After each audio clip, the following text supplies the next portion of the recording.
itong naranasan namin ngayon is karamihan po is practical. So Ma'am Zainab, una sa lahat, congratulations at may tatanong ako sa iyo. So ano ang hindi mo malilimutan sa pag-aaral kay MedPro?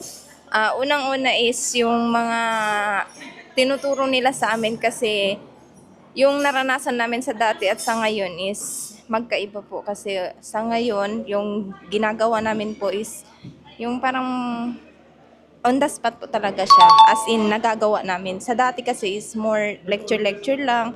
Meron naman siya pero konti pa lang kasi kumbaga dati basic pa lang. So ngayon parang kumbaga lumalalim yung inaaral namin. Yun yung hindi namin makakalimutan kasi nagagamit namin yun kung sakali maghahanap kami ng trabaho, magagamit namin yun siya.